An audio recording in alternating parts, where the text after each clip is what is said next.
Okay, so today I will be analysing the poem A Leave Taking by Algernon Charles Swinburne. So, first of all, let's start with the deeper meaning.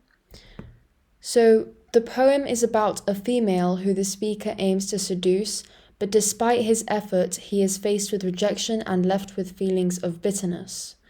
The poet is essentially making fun of Petrarchan lovers, who he presents as being overly dramatic and quite insincere. So, the speaker is representative of a typical Petrarchan lover.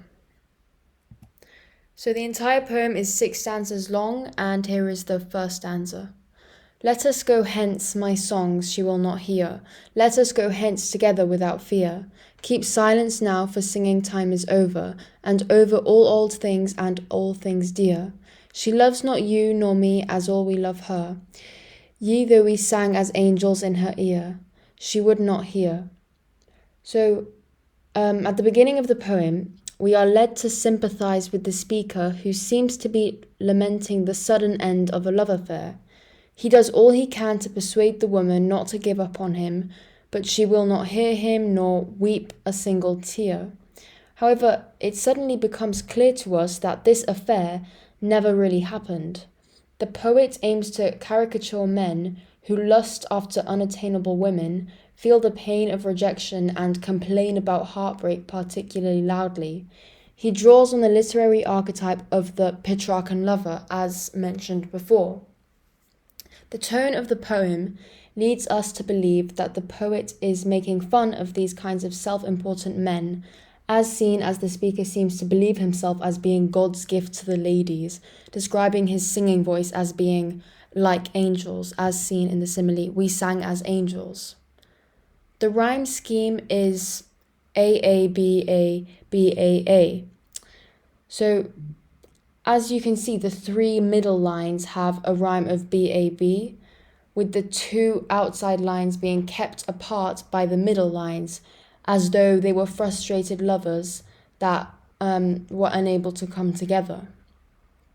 The use of the inclusive pronoun we makes it clear to us that the speaker is referring to himself and his own singing voice, which he personifies as a kind of wingman helping the speaker serenade the woman of his dreams.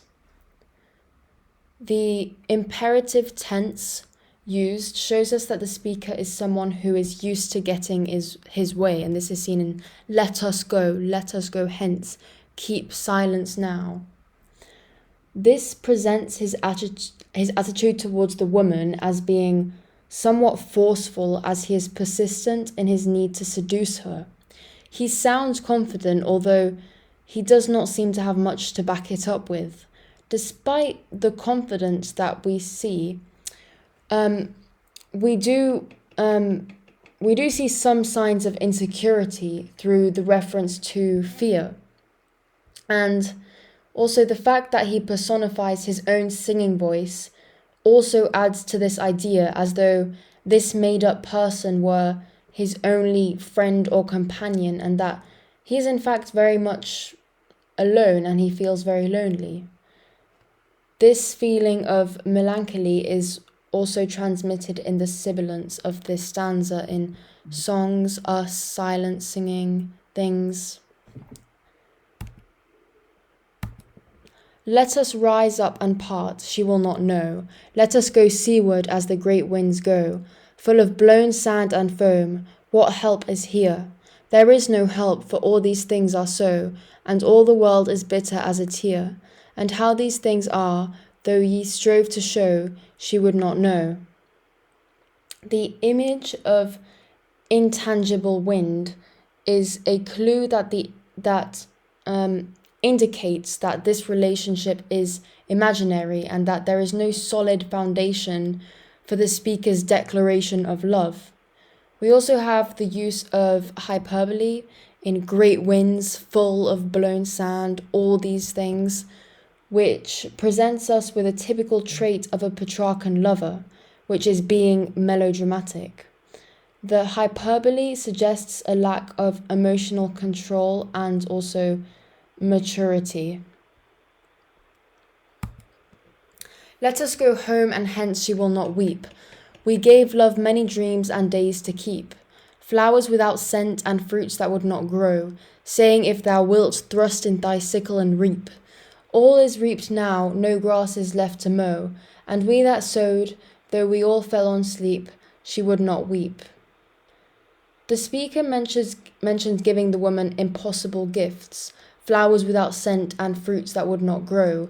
These images hint at the fact that the relationship was never real, just as the intangible wind did in the previous stanza. The poet develops a metaphor of the speaker sowing seeds of love that he expects her to harvest and reap. When she doesn't do so, he begs her to bury her sickle in his heart and cut it out herself. The use of language here is quite erotic, and we do see a reference to sexual penetration. This succeeds in creating a picture of abstract desperation. She ignores him, and he is left looking ridiculous, making all of these grand gestures to the unresponsive air. In the last line, we have monosyllabic words, she would not weep, and these are used to make the statement of her rejection of the speaker quite direct and clear, and this is done throughout the poem. So we have the images of flowers without scent and fruits that would not grow. These are impossible gifts, and as I mentioned, the monosyllabic words. Let us go hence and rest, she will not love. She shall not hear us if we sing hereof, nor see love's ways, how sore they are and steep. Come hence, let be, lie still, it is enough. Love is a barren sea, bitter and deep, and though she saw all heaven in flower above, she would not love.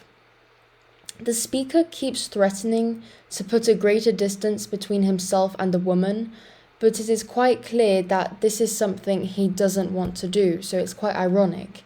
He wants her to stop him and beg him to stay with her. We see a build-up in his frustration towards her as she does not pay him any attention. She doesn't give him the attention that he wants her to give.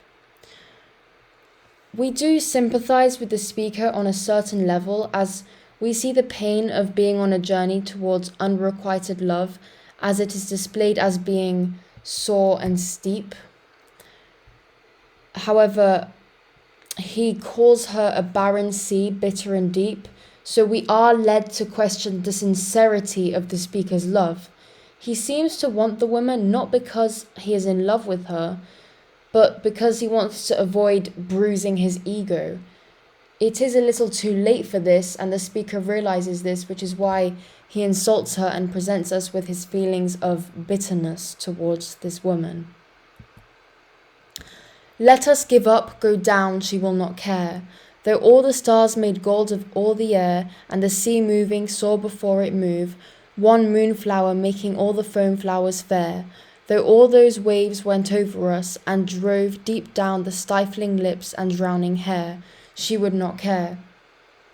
The speaker keeps upping the stakes in his attempt of getting her to react. He even threatens to drown himself, give up, go down. However, the speaker does not actually throw himself into the sea. He doesn't actually essentially kill himself, and this presents us with a typical trait of a Petrarchan lover. They may be thoughtful and sensitive souls, but they are rarely men of action. They tend to exist in fantasy worlds and find reality hard to accept.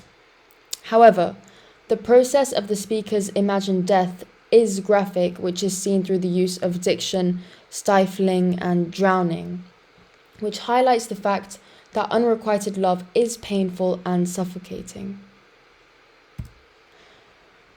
Let us go hence, she will not see.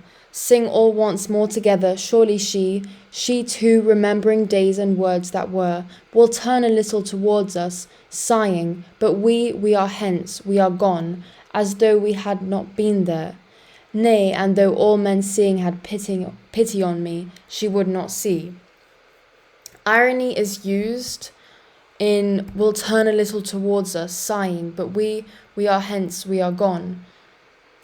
After ignoring him for so long, when she finally does turn towards him, it is too late and he is gone. So we get the sense that he has said this in order to come out of this situation with some dignity, as though it were in fact the speaker who decided to end this non-existent relationship.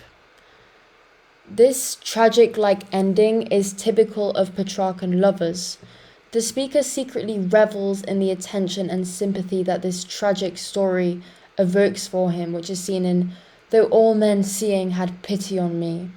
His actions are indicated to be performative, as though he was staging a scene for other people to see and appreciate, and this is seen in the verb seeing.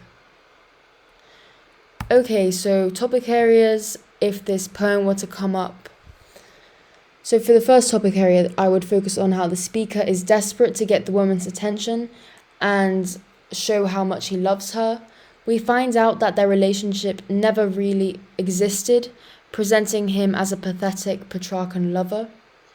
For the second topic area, his feelings of rejection and how these have made him bitter towards the woman, we end up questioning the sincerity of his love. And for the final topic area, he has apparently given up on her now, and this is ironic as he still tries to get her attention, even going as far as mentioning suicide. So in this topic area, I'd focus on the tragic-like ending, which is typical of Petrarchan lovers. And that's it. Thank you very much for watching.